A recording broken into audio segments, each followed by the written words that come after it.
इस समय बहुत सारे बुखार फैल रहे हैं, स्पेशली जो मच्छर से होते हैं। सबसे कॉमन या सबसे जो डरावना है वो डेंगू है, मलेरिया है, टाइफाइड भी हो रहा है, गैस्ट्रोएंटराइटिस भी हो रही है। पर अगर हम डेंगू की बात करें तो इससे ये एक डरावना बुखार है, क्योंकि बुखार का जो रूप है वो थोड़ा बदलता है।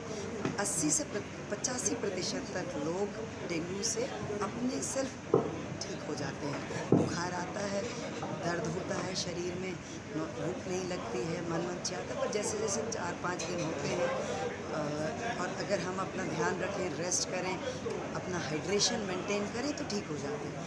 कुछ 10 से 15% लोग होते हैं जिनमें आप देखेंगे ब्लीडिंग हो रही है, कभी लैट्रिन से खून आ रहा है, कभी नाक से आ रहा है, या महिलाओं में मेंसेस हैवी होता है। उनमें हमें थोड़ा सचेत होना चाहिए, प्लेटलेट फॉलो करने चाहिए, उसमें भी हाइड्रेशन और फ्लूइड मेंटेन करके रखना चाहिए। अनुपा जी, एक चीज़ मैं आपसे क्लियर करना चाहता हूँ कि कई बार जो है डेंगू जब होता है जी तो अक्सर देखा गया कि पेशेंट जो है और उनके घर वाले जो पैनिक कर जाते हैं। इसको कैसे किस तरह से हैंडल जी, किया जाए? सबसे पहले मैं यही बोलूँगी, पहले तो परेशान नहीं, सब बुखार डेंगू है भी नहीं। अगर आपका बुखार बहुत तीव्र गति से आ रहा है, 103, 104 बुखार है, 2 या 3 दिन हो गए हैं, बिल्कुल उतरने का नाम ही नहीं ले रहा, तो ये चांसेस ज़्यादा हैं कि डेंगू है। पर ये नहीं है, ये क्लासिकल डेंगू ही होता है। आप अपने फिजिशियन से जाके मिल सकते हैं, टेस्ट करा सकते हैं। अभी 2-3 टेस्ट अवेलेबल हैं। NS1 एंटीजन हम लोग फर्स्ट 3 डेज़ में कराते हैं, 3 से 4 दिन में, जिसमें ये पॉजिटिव आते हैं। स्वरूपरानी में एलाइजा के थ्रू ही करते हैं, जिसकी सेंसिटिविटी बहुत अच्छी है। और अगर थोड़े दिन बाद करते हैं तो एंटीबॉडीज़ कराते हैं, IgM एलाइजा कराते हैं। तो डेंगू का परीक्षण करें, प्लेटलेट का देख लें अगर कितना है। पैनिक नहीं करना है, जैसे कि बताया, ORS है, इलेक्ट्रॉल है, नींबू पानी है, दाल का पानी है, सब्जियों का रस है, सूप है, इससे हाइड्रेशन मेंटेन रखें, क्योंकि ये हीमो कंसंट्रेशन की बीमारी है।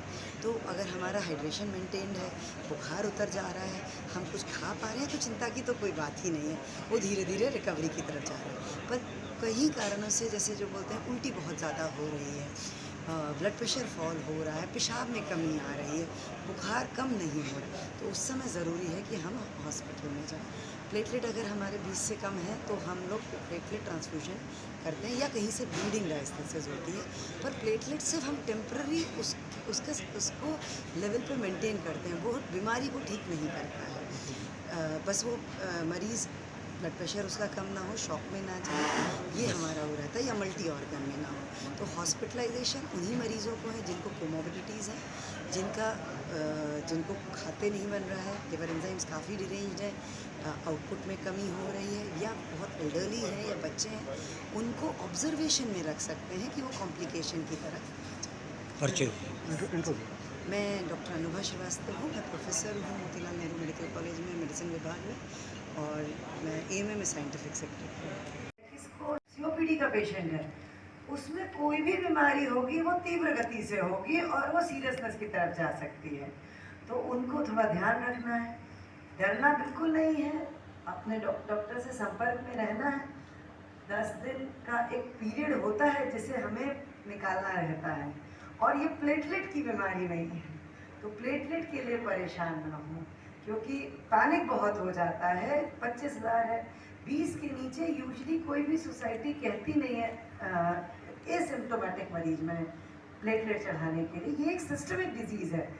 बुखार शरीर में जब होता है तो बाकी अंगों पे, लिवर में सूजन लाता है, झिल्लियों में पानी लेके आता है, और अगर बीमारी वो जो शरीर में उसका इफेक्ट बढ़ता जाएगा तो वो ब्लड प्रेशर वाला सिस्टम पे इफेक्ट करेगा, या और मल्टी सिस्टम ऑर्गन करेगा। कोई दवाई नहीं है, तो सबसे ज़्यादा जोर बचाव में ही देना चाहिए और एजुकेशन पे देना चाहिए। आप लोग सर से और जितने भी क्वेश्चन पूछना चाहे पूछ सकते हैं, सर का जो एक्सपीरियंस है वो बिल्कुल काम आना चाहिए।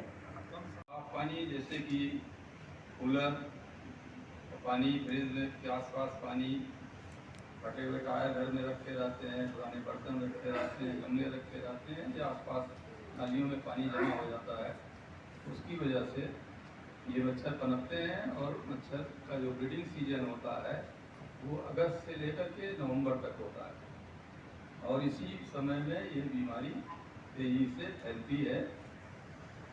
और डेंगू वायरस कि 4 सब टाइप्स होते हैं, 4 सीरोटाइप्स होते हैं, जैसे हम लोग कोरोना में पढ़ते थे, कई वेरिएंट होते हैं और उन सभी से डेंगू हो सकता है। सिम्टम्स लगभग सबके समान होते हैं और एक टाइप का अगर डेंगू हो गया तो उसके प्रति लॉन्ग टाइम तक या लाइफ टाइम तक के लिए जो है इम्यूनिटी डेवलप हो जाती है, परंतु दूसरे टाइप का अभी स्टार्टिंग है।